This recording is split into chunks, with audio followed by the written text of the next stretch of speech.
Paltrocast. Andy, aside from talking to people like me, how's your day going so far? So far, good. I had my hair cut this morning. There you go. Look very nice. I mean, dapper as always. When I think of Andy, I think of dapper, classy, upscale, you know, more more likable than his peers, we could say. So can we keep the compliments coming, or is that the end of it? Very nice of you. Thank you.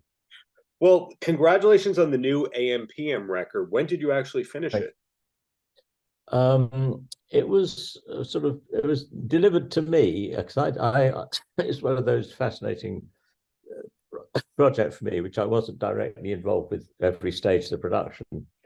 So Phil sent over various mixes, and then Mike Boddy, who's our engineer, producer, contributor, Mike put the sort of finishing touches. He said, "Take it away and you mix it," and mastered it, and there we were. So yeah, I heard it sort of as it got sent to me as a link, and I've heard bits of it as we were going along, and some of it I recognized from a few years back when we were actually doing it, and some I did more recently. So, but it was something of a pleasure to sort of get it presented without all of those stages that we used to have in the studio of nights of working on the same song till you get bored with it.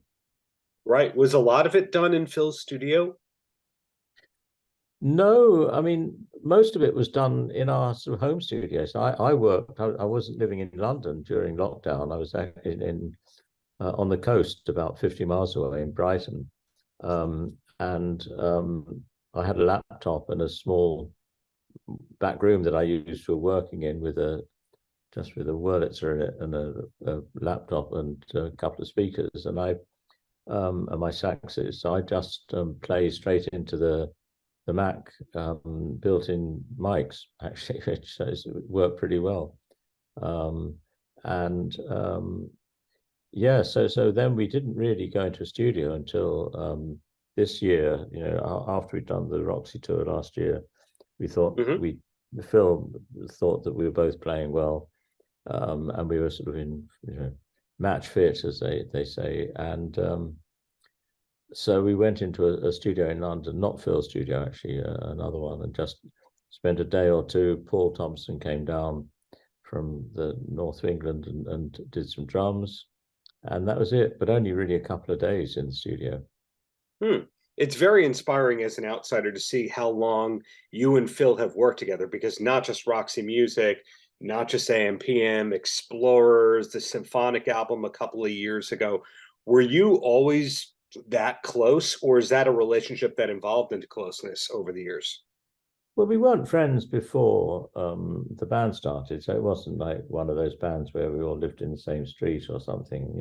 Phil came into my life sort of through auditioning when Brian and I were looking for a guitarist along with Graham Simpson, who was the original bass player and the original member. But once we got started, once we, the band proper really started in early 1972 when we went straight into the studio in London, start recording the Roxy Music album. And yeah, I mean, we've been friends and colleagues ever since. We don't live next door to each other. We see each other every year here and there. If we're working together, it's always very pleasant. Yeah. I say that that's the exact opposite of a lot of my favorite other bands, where, say, the Police, that they're not getting together until there's a tour. They're not hanging out until they have to be in the same place. So it is inspiring to see the guys who are friends, who have made it work in a variety of genres and projects for 50 plus years. So there was no group therapy for you and Phil, I take it. No, it's not. I think we've always yeah, we got on well. I got on very well with Eno. We used to spend a lot of time together in the couple of years that he was with the band, and we did some of the early touring, which was the old rock and roll sort of traveling a lot and staying in not very good hotels and sharing rooms and so on. So that was we did a bit of that. Brian Ferry and I were very good friends. We shared a house together in London in the early days of the band. And as I say, we don't, we don't see each other every week, but I think that means when we do get together, we get on. I mean, we have a sort of English sort of, I don't know what it is, probably just politeness. We sort of, when we're working together, we get on, because really, arguing and whatever is just not our style. It's not an option. Well, if I can keep the compliments coming here, I admire the many chances that you personally have taken over the years. And a lot of people, a lot of people who are inducted to the Rock and Roll Hall of Fame, that's the first credit that you use when you're describing them. But in your case, obviously Roxy Music and all the side projects with Phil, but composing, being a professor, being a sideman and guest appearances, etc. What you're doing now, was that the long-term goal, or is it just an accident that you're this guy who works on a lot of different things? I think I've always been something of a kind of dilettante, and I've never found it easy to settle down and be absolutely focused on one thing for a long time. I know some people, all they ever want to do is play the guitar, or all they ever want to do is write books or whatever.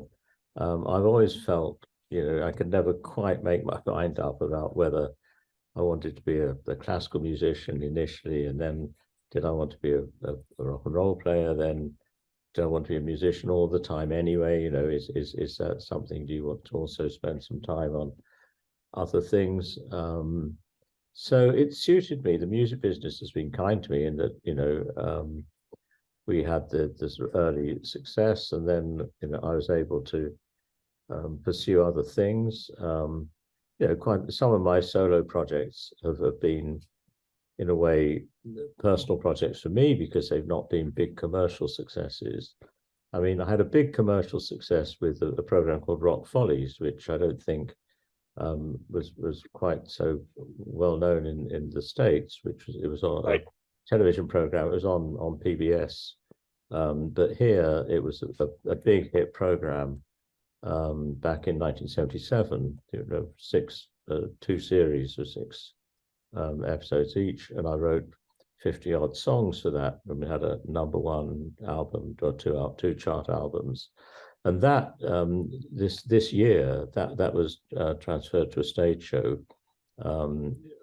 Rock Follies, the musical, which ran for a trial period out of London, in a place called Chichester Festival Theatre, to great reviews and fantastic audiences. And so that's currently undergoing a few small revisions and looking for a theatre in London next week. So I mean, next year rather. So that will be a project that there's something that came back after 40 years, and was a great pleasure to revisit, and to have a sort of a lot of a young, energetic cast working on stuff that I'd done when I was young and energetic. But now That's definitely exciting to be happening, and yeah.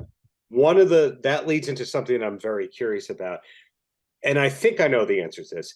Your successes were different in every territory, commercially speaking, correct? Meaning the hit songs were not the same everywhere. The size of the venues were different territory to territory, and there was a lot of one-off projects that were specific to different territories, correct? Yes, and I think that we expected, well, particularly Brian, I think, expected a different reaction in the United States or in North America to what we were doing. I think he felt that around the time of the Manifesto album, particularly, and Siren to some extent, we were working in America. We recorded half the album in New York. We then Avalon, we recorded it in the Bahamas, and then mixed it in America, in the United States. But I don't think really we were making mainstream North American music. We actually were still seen more as some sort of cult band. I mean, Avalon, I know, was the record that people know best. Right. But we never had a massive hit single in America.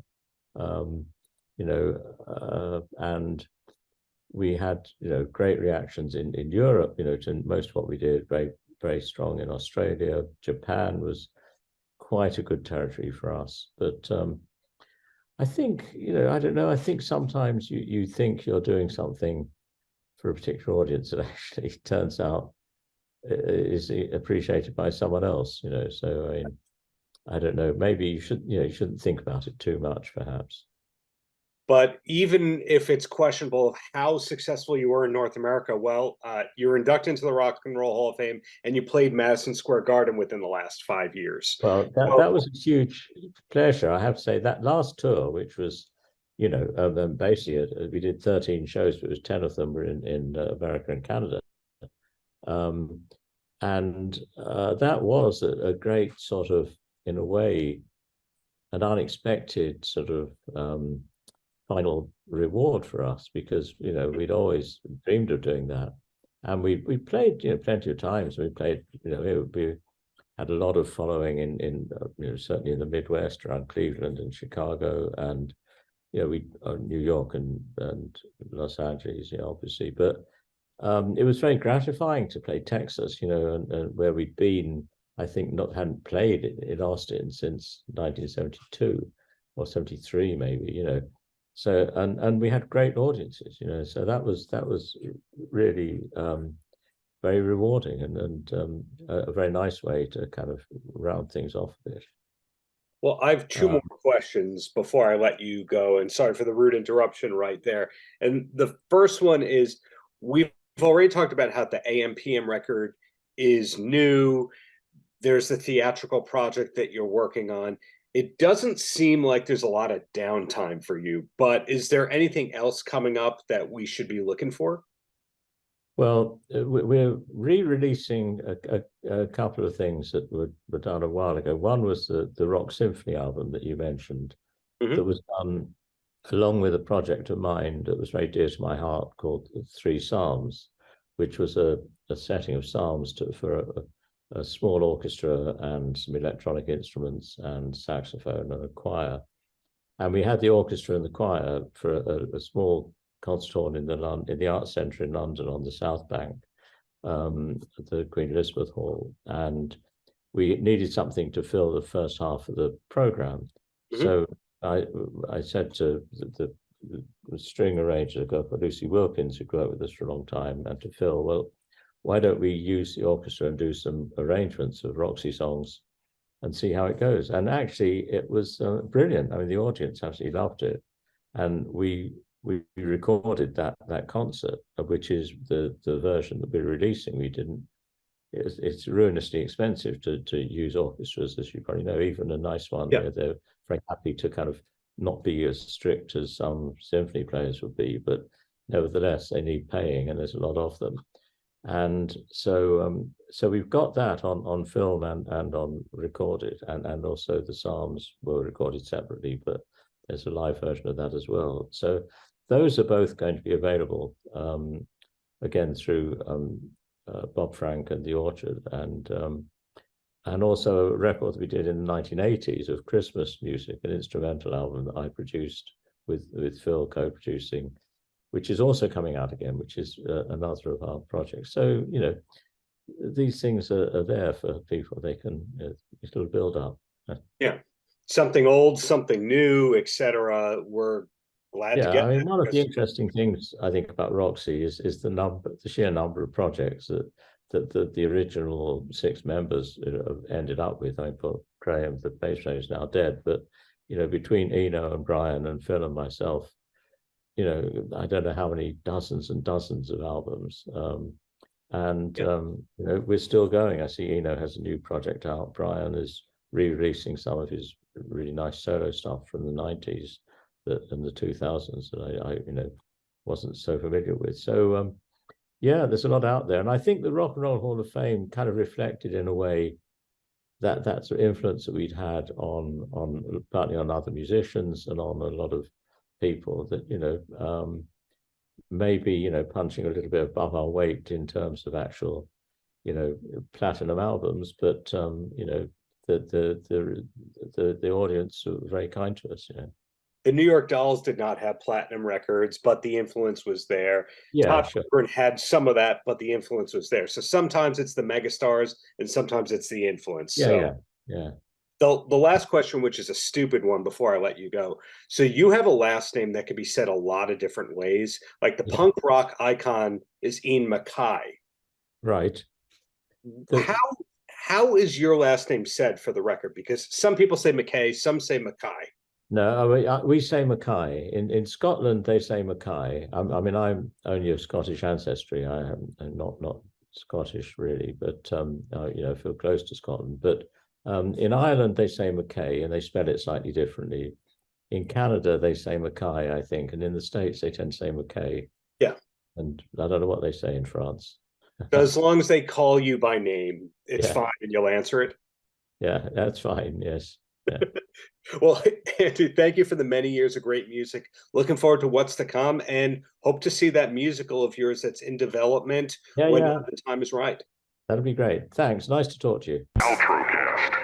Damien, how is your day going aside from, interview after interview after interview, same questions, etc.? No, it's great, man. I'm having a good time. I'm honored to be here. It's good to see you. Likewise. And would you believe that a year later you'd still be doing press on Terrifier 2? No, not at all, actually. Or nor did I think it would be going back to the theaters. So this franchise has been full of surprises, to say the least. So it's the gift that keeps on giving. Right. And if the rumors are true, Terrifier 3 in the works. And of course, longtime fans know that the character originated in the Ninth Circle. So it's been, 15 years or so of Art the Clown. Yeah, long time. Long time. A lot of people, especially like aspiring filmmakers or something that, if I meet them at a convention, it seems like overnight success, and then I tell them no like this started a long time ago. This has been like a really long journey with Art the Clown, and I've been following this character like my North Star or something. I just knew that there was something there and something would hit with him eventually. I really did feel that in my soul. So I'm glad I persisted. I didn't really have a choice. It was just instinctual that I just had to keep following this character. But I'm really glad that I did. It did pay off eventually, and he's done a lot apparently for the horror community. There's a lot of happy people, which makes me feel amazing. David Howard Thorne and I, we do a lot of conventions, and we get to meet a lot of fans, and it's been beautiful. It's like changed people's lives. I mean, we have people. We just did a photo op, right? I put David in costume as Art the Clown, and people come to take pictures with him in makeup. I had a guy literally just propose to his fiance in that moment in the photo op with Art the Clown. People just crying at the table, telling us how much the character means to them. That the Sienna character, how they relate to her because she's so vulnerable, and they can relate to her afflictions and things. So it's been beautiful. It's been more than just a killer clown movie, man. It's really taken on a life of its own. It's like starting to transcend just being this little slasher movie. The average movie, the sequel kind of cheapens it, or the sequel is seen as being the sellout thing. Yet Terrifier, in your case, if there was a Terrifier 9, I don't think that people would be upset about it. When did you kind of realize, oh, this is a universe and not just a one-off?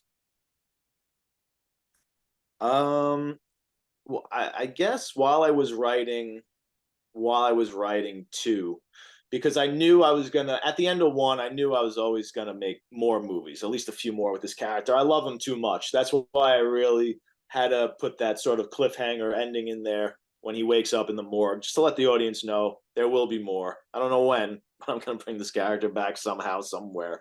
But once I started writing 2, and I decided to really embrace the supernatural element.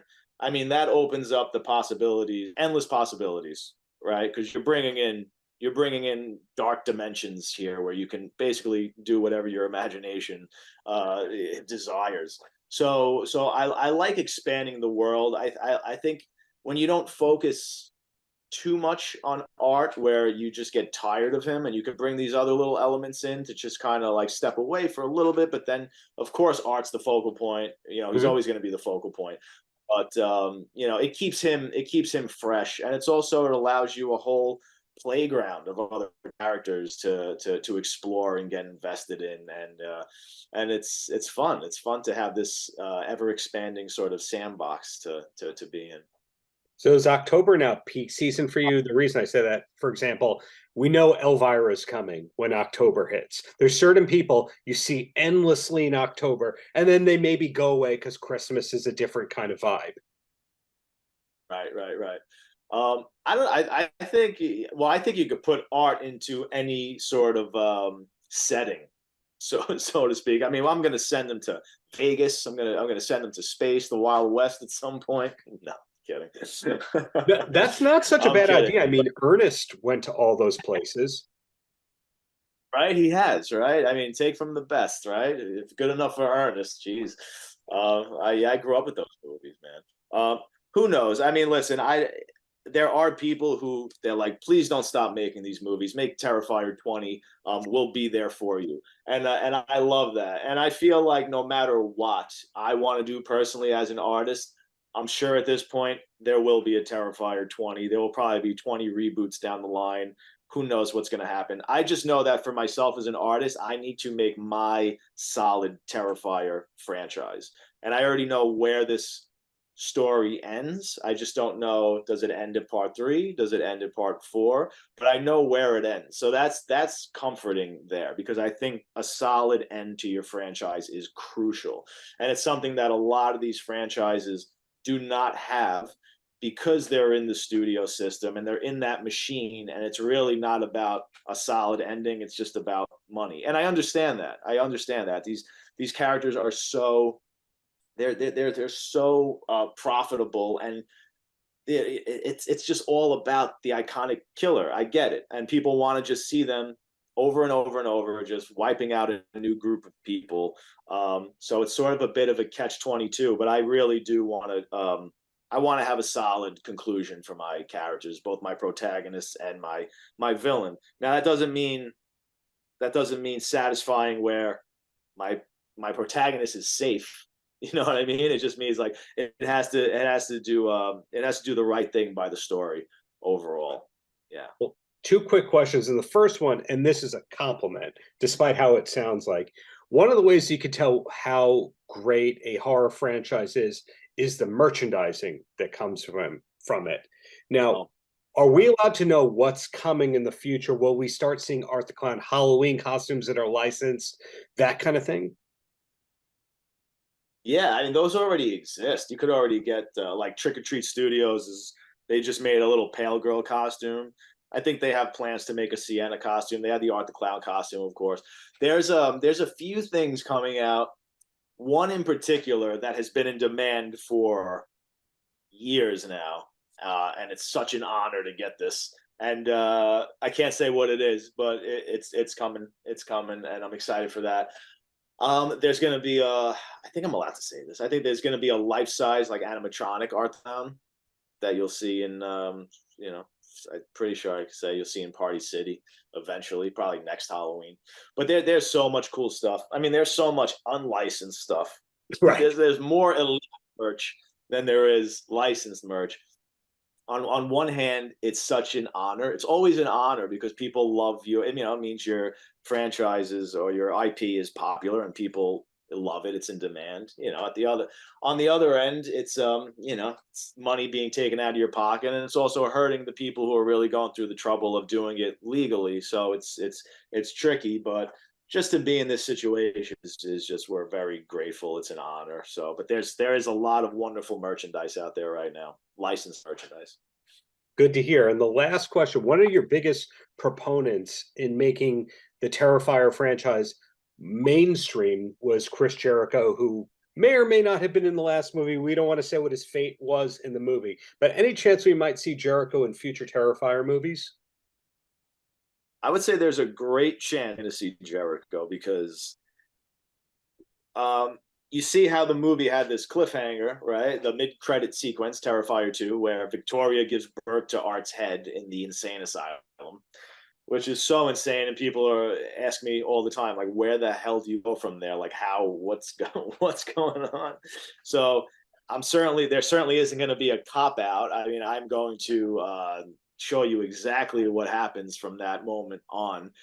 And Jericho's still there watching horror movies, eating that zombie platter. So there's a good chance he's gonna make another appearance in the next installment. Is that merchandise product that we can't know about yet a zombie platter? No, but that's Well, that's inevitable. That's got to come down the line at some point. we're gonna explore food and the cereal, Art Krispies.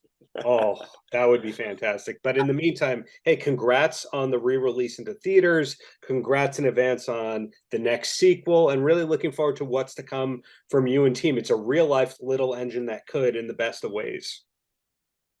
Oh, thank you, man. That means a lot. I appreciate it, man. And thank you for the support. And have a happy Halloween, dude. Paltrocast.